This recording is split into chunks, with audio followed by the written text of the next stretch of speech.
What's up, YouTube? Welcome back to another episode. I'm Eric with Turso Consulting. Today we have a big one, guys, and it's not DeWalt versus Milwaukee. This is about contracts, guys. The most important part of our business is what gets us paid. I'm going to be going over our subcontractor agreement, what I use with every single client.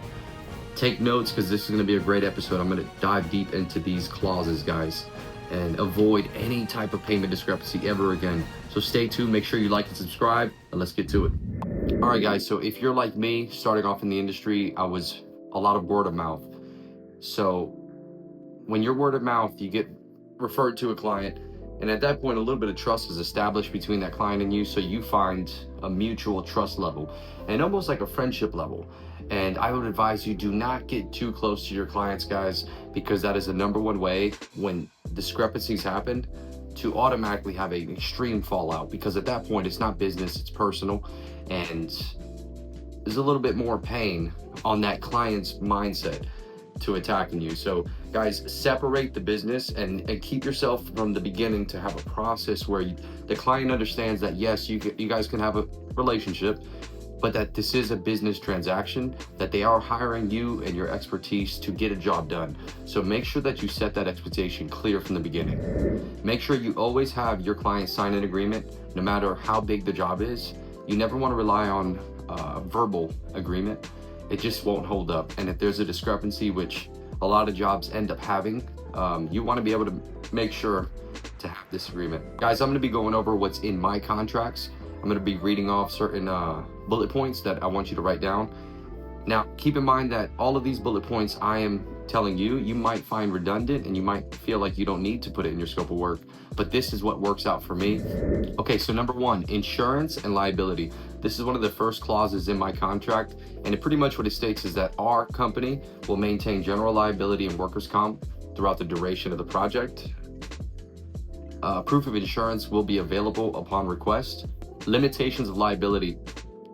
The contractor shall not be liable for damages caused by pre-existing conditions, unforeseen circumstances, or acts of nature, including but not limited to mold, structural defects, or hidden electrical plumbing issues discovered during this project. Guys, we are not mind readers and we cannot see behind walls.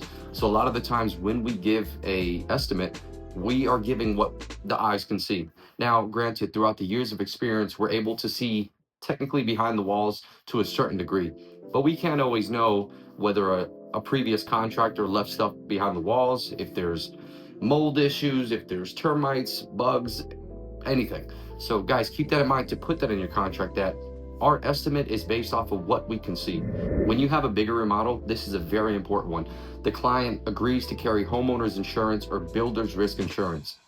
So if you guys are not aware, if one of your workers get injured at a job site, or if you get injured at a job site, that homeowner is still liable for the damage to that contractor. So a lot of the times I request, if it's a bigger remodel, that the client calls their insurance company and lets them know they will be having a remodel from this point to this point, so that way they can get extended coverage while you're there. It protects the homeowner and protects your company as well. So if you're working on bigger jobs, please make sure that you advise the homeowner to call their insurance. So subcontractor coverage. The contractor may engage licensed and insured subcontractors to perform specialized work. All subs must maintain appropriate coverage. So that's kind of a way for our company not to have so many W-2s. We use a lot of subcontracting, but with that being said, we have to make sure that they're licensed and insured and keep those documents with us, and have them sign a subcontractor agreement. That's very important, because if they make a mistake and they're not licensed and insured, then it falls under you. So make sure that if you are hiring subs, that they do have the proper requirements. Okay guys, the next one is work schedule clause, pretty much your schedule. So our contract says work will commence on start date and is expected to be completed by end date. Work hours will generally fall between 8 to 5, Monday through Friday, but may vary depending on project requirements, weather conditions, material availability, and crew scheduling. The contractor reserves the right to adjust work hours as needed to maintain project timelines and efficiency. If extended work hours, weekend work, or adjustments are necessary, the contractor will notify the client in advance. So guys, pretty much what this is saying is we will work from 8 to 5, Monday through Friday, but no Nowhere in the contract does it say we have to be there at 8 o'clock a.m. And a lot of clients will hold you to that deadline. When they don't see you there at 8, they think you're late. And they'll actually bring that up. If your project doesn't get done in the time, they'll come up to you and say, well, if you would have showed up at 8 o'clock, it would have been done. So you'll have that discrepancy, and this kind of eliminates that, because you can tell them, hey guys, look, from the beginning, I was very upfront with you. We work 8 through 5, Monday through Friday, but there's times that we're going to get there at 9, sometimes 10. Because if you're a contractor like me, you know that Lowe's and Home Depot take about 2 hours in the morning. That is a time killer in itself. So keep that in mind. Never commit to an actual time. Just give them a window of time. And as far as a job time of completion, give an estimated time of completion. Anything can happen, guys. So as long as you have an estimated and not a concrete date, that'll really help you out. If you want to gain more clients, you can always tell the client, hey, we will be finished by this date. If we are not finished by this date, it's $100 off every day after, which a lot of clients like that because it gives them reassurance and there's skin in the game for both of you guys. So keep that in mind if that's something you guys are interested in. The next one I want to talk about is a dispute resolution clause. And this one's tricky because you legally cannot tell a client not to post you.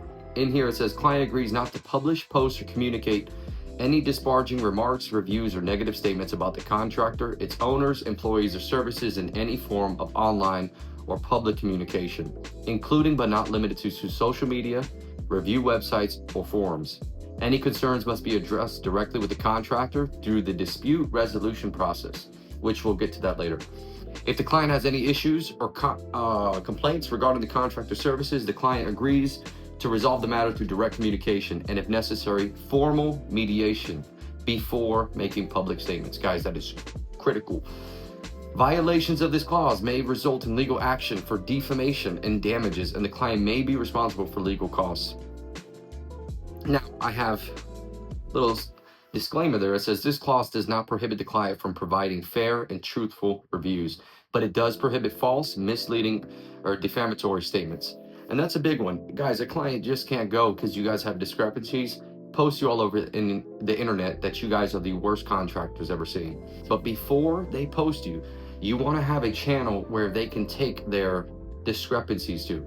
Don't let them leave and just post you everywhere.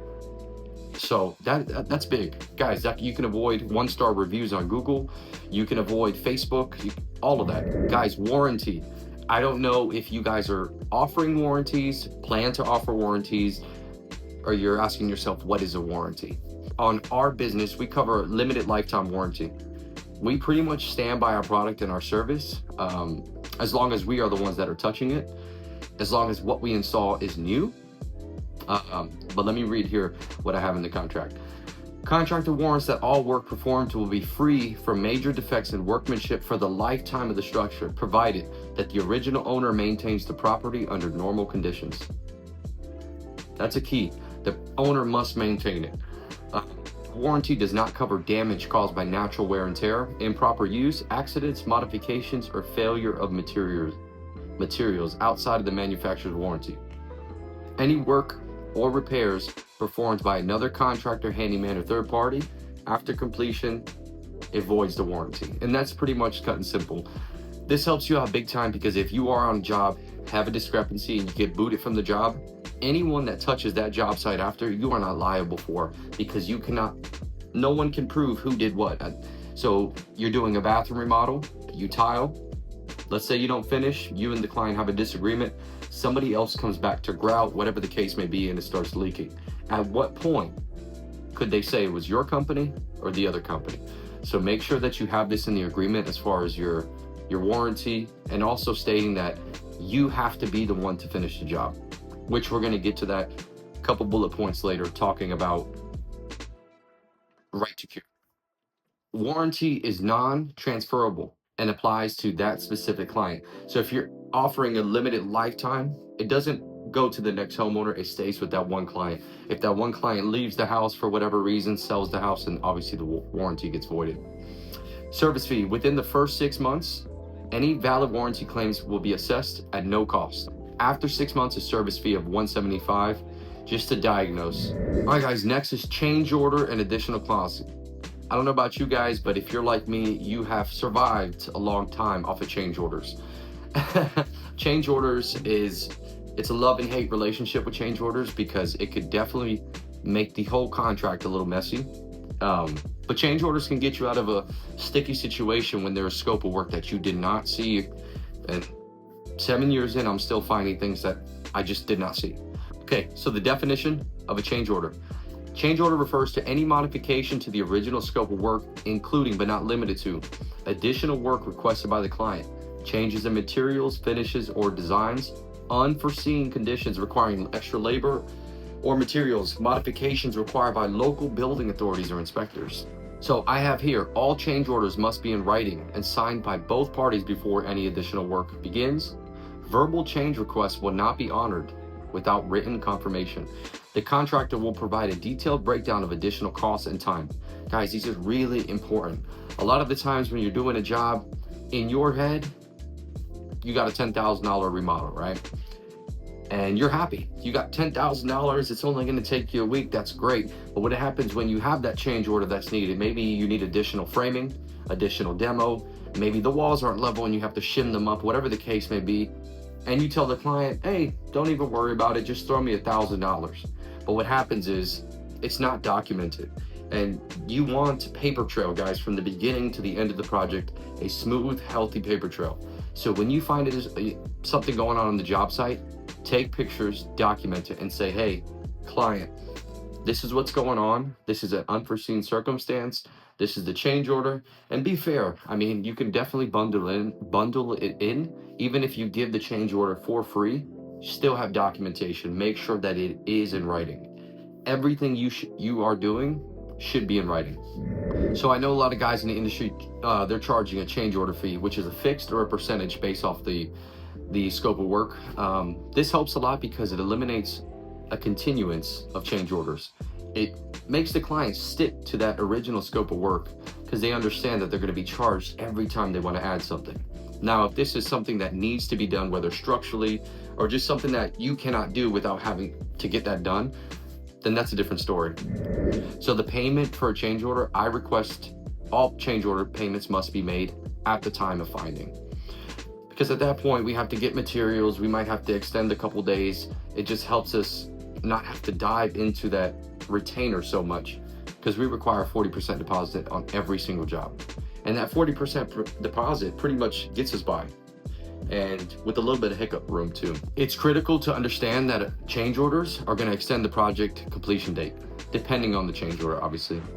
The contractor is always going to provide a revised project timeline. And that's why at the beginning I told you, don't set a concrete end date. Set an estimated time of completion. Guys, if the client refuses a change order, and the change order is something that has to be done, whether it be that you have to bring something up to code, whether you understand that the building department just won't let that slide and you have to bring it up to code, then pause work until an agreement is reached. And if not, terminate the contract. If they are not letting you do your job, then you need to walk away, or know when to walk away. And this is why another big thing is I request my clients to keep a 20% retainer pushed away, whether in escrow or a different bank account for these moments. I tell them, and we'll go over that in the change order agreement. It's very upfront. Guys, we need a 20% contingency in case of change orders or any unforeseen circumstances. If we touch it, if we have a change order, we'll touch it right from that escrow account. And if we don't have any change orders, then consider that a little bonus for you that you didn't have to spend that money. But if that client automatically in their head understands that they're putting away $2,000 or $5,000 in a different account, expecting it to come out, it helps a lot of the times when you approach with a change order. So keep that in mind, be transparent and say, hey, client, 90% of our jobs have change orders. We cannot eliminate them. They're just unforeseen circumstances, but prepare yourself for it. If that client has an understanding of it, it really helps out. So this is something that I started adding to my contracts the bigger the numbers got. It's a preliminary lien notice. The notice is for informational purposes only and does not indicate a lien has been filed. The purpose of the notice is to secure the contractor's right to file a mechanical lien in the event of non-payment. If any payment required under this agreement is not made in full as scheduled, the contractor reserves the right to pause work immediately until payment is received, pursue legal remedies such as filing a mechanical lien. Now, in our contract, we have mechanics lien protection. If the client fails to make any scheduled payments, the contractor reserves the right to file a mechanical lien against the property. And mechanical liens will come out with the next video explaining the process of a mechanical lien, what it is, when to use it, and how to use it. I found them to be very useful. I think I've done 3 mechanical liens in the last 7 years, and they've all worked out great. Next one, we have dispute resolution. And this is an event of a discrepancy, how you're gonna solve this dispute. A lot of guys that don't have this in their contract, if you do not have this, it allows that client to go straight to court. So you skip out on mediation, arbitration, and you're going straight to court. This will put the ball in your court and slow that court process down. Because remember, court is public record. And that's the last thing you want, is a public record, going to court. Whether you win or lose, you do not want to be in court. So we have mediation first. It's on our contract. So both parties agree to attempt to resolve the dispute in good faith through direct negotiation. If a resolution cannot be reached, both parties shall participate in mediation in the county and state that you live in before filing a lawsuit or arbitration. Mediation will be conducted by mutually agreed upon mediator. If no agreement is reached, one appointed under the rules of American Arbitration Association, AAA, the cost of mediation shall be shared equally. Make sure that you put that in there and so that everybody knows how the cost is getting broken down. Now, in mine, I have step 2, arbitration or court. I guess the client can choose, or we can choose. If mediation does not result in a resolution, either party can choose whether we go to arbitration or go to court. Guys, this is a huge one. This saved my ass after Hurricane Helene. Acts of God clause. The contractor should not be liable for any delays, disruptions, or inability to complete the project due to circumstances beyond their reasonable control, including but not limited to acts of God, extreme weather, natural disasters, labor strikes, supply chain disruptions, pandemics, government actions, war, terrorism, or any other unforeseen event that prevents performance under this agreement. It's crazy in 2025 how much we have to add on that. It's crazy. In the event of such delays, the contractor shall notify the client as soon as possible. If the project is delayed more than 14 days due to the circumstances, both parties will discuss a reasonable extension of the timeline. If the project becomes impossible to complete due to ongoing force, the contractor reserves the right to terminate this agreement without liability except for the work already completed and costs incurred. So this is extremely important. I had 3 active jobs, one of them being a tiny home build in Asheville. And that storm, Hurricane Helene, just completely obliterated Western North Carolina. And it was extremely tough dealing through that. And I'm still transitioning. My business is still hurt from that hurricane. I lost a lot of money and a lot of opportunities. I had clients already signed. But at that point, a month later after the storm, we were getting calls about finishing when we didn't even have roads. And I had to tell the clients, I said, look, we're not even in the state right now. We don't even have water. So the clients wanted us to finish regardless of the fact of not having water, no roads, no power, but they wanted us to finish. But due to that act of God clause, it allowed us to be able to step back and kind of obviously break the contract. Communication policy. Guys, if you have subcontractors, if you have 1 or 2 guys working with you, this really helps out because this has put me in a real bad position.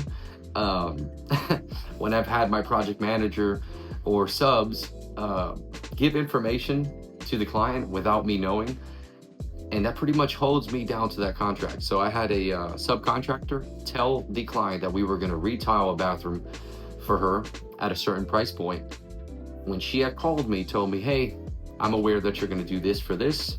And I said, well, at least you are, because I wasn't. And pretty much I had to do it for that price or lose on the whole job. So the client agrees that all project related communication included, rewind. The client agrees that all project related communication, including but not limited to, I can't even say that word right now, including but not limited to, I still can't say it, so give me a break. Questions, comments, concerns, pricing, change requests, scheduling, and scope modification must be directed exclusively to the assigned project manager directed by the contractor. The client shall not discuss project details, pricing, or concerns directly with subcontractors, laborers, or suppliers. Any unauthorized agreements or instructions given by the client from subs will not be considered binding on the contractor and may result in additional costs and delays. While verbal communication with the project manager is acceptable, email is a preferred method of communication. Any important changes, requests, or disputes must be documented in writing via email to be considered valid. Guys, like I told you, paper trail. You want a paper trail. No matter how many guys you have in a job site, you want to know everything that's being said on that job, and you want to be able to sign off. Now, I give the project manager his leeway. I tell him how far he can go without having to get approval. As far as money, he has a certain dollar amount where he doesn't even have to ask me for approval. It's an automatic spend. And same thing with jobs. If he finds a situation that he can solve without escalating it, then I tell him to solve it. But I still want that communication, because when we have our meetings, I want him to bring it up to me, and that way I can understand why he made that decision, and moving forward, how we can either eliminate it or encourage it, either one. So guys, termination clause, voluntary termination by either party. Either party may terminate this agreement with 3 days written notice. If the client terminates the contract for any reason, they shall be responsible for payment of the work completed, materials ordered, and any non-refundable expenses incurred by the contractor, which I think is fair. Maybe you get a client that you guys just don't get along, you guys just don't like. You want to have that opportunity for both of you guys to walk away. They'll only pay you for the work that has been done. Now, if it is a reason that the client just doesn't like you and you're rubbing the client the wrong way, I have a termination fee of 30% of the remaining contract value. And that's to compensate for lost scheduling and business opportunities. So a client, you can't just walk away without some skin in the game. They have to understand that whether they like you or not, they hired you for your services, and they have to give you the opportunity to finish your services. They can't just fire you or walk away without any damages. Now, termination for non-payment. This is by the contractor, by the way. If the client fails to make any scheduled payment within 3 days of the due date, the contractor reserves the right to terminate this agreement immediately. Upon termination, the contractor shall have the right to cease all work, remove materials, and seek legal remedies, including filing a mechanical lien. Guys, you want to apply that pressure and do not allow the homeowner to have too much access. Keep them in a contained lane. There is no negotiation for this. We perform work. There's a scope of work. There's a delivery of payment, a draw schedule, and they must complete that draw schedule. All right, so I have a financing option agreement. Now here's the deal. I offer third-party lending financing through Hearth. I still don't know how to say it. Hearth. Link will be below, but they're great. And that just pretty much says financing approval is subject to their credit worthiness and lender requirements, that we have no responsibility on that behalf, and that's strictly between Hearth and the client. All right, so payment methods, we accept Zelle, cash, check, Cash App, Venmo, and obviously Hearth financing. We do charge a 3.5 processing fee for Cash App and Venmo and whatnot. Now guys, you can accept payment however you want. We try to eliminate as many forms of payment, because then we have to transfer here and there, and it kind of makes it a little bit messy. We always prefer direct Zelle right to the business bank account, or check, good old-fashioned check. And I despise checks, by the way. Huge payment schedule. Guys, make sure you have a draw schedule that's very clear and upfront right from the beginning. On here, ours says payments must be made according to the agreed schedule. Checks must be cleared before the work continues. I've had that problem before where we require at least 2 weeks before starting a job to secure that security deposit. We lock them in. But if that check does not clear and you started that job, now you're pretty much all in. They have no skin in the game, and now you are at full risk because all your guys are out there. Maybe you bought material, and now you are fully at risk. So make sure that check clears before even starting that job. Don't even accept checks. So here it says a late fee of 5% per day. Apply for payments received more than 3 days past due. If payment is not received within 7 calendar days, the contractor reserves the right to suspend the work and take legal action. So all of this is, you can cater it the way you want to.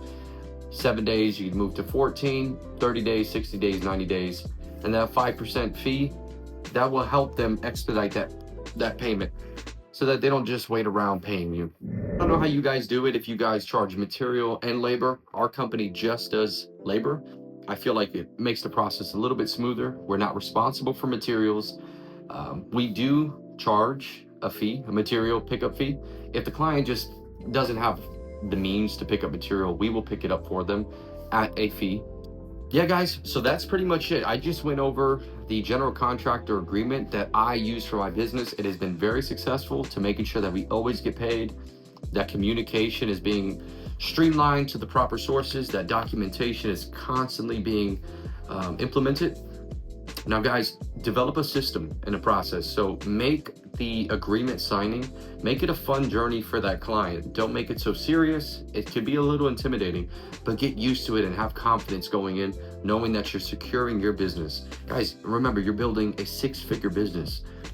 And sometimes that comes with 6-figure problems if you do not secure your business. So make sure your paperwork, your contracts, present it with confidence, knowing that your business is secure. If they like you and they like your product and service, they should have no problem signing that agreement. So any questions, comments, concerns, please leave them down. I would like to know what you think of the agreement. If anything you would add or like to see change, I'm always open to suggestions. That's how we grow together as tradesmen. And we take back our trades, guys. We're getting beat up out here. And I just want to see all of us succeed. Leave a comment below. Tell me if you like it, thumbs up if you like it, thumbs down if you hate it. Make sure you check out the next video where we're going to be talking a little bit more about contracts, mechanical liens, notice of intent to lien, all of that. So guys, stay tuned for the next video. I'm still new to this whole YouTube, so somewhere down there, hit the like and subscribe. Thank you for tuning in. I really appreciate it. Until next time, guys.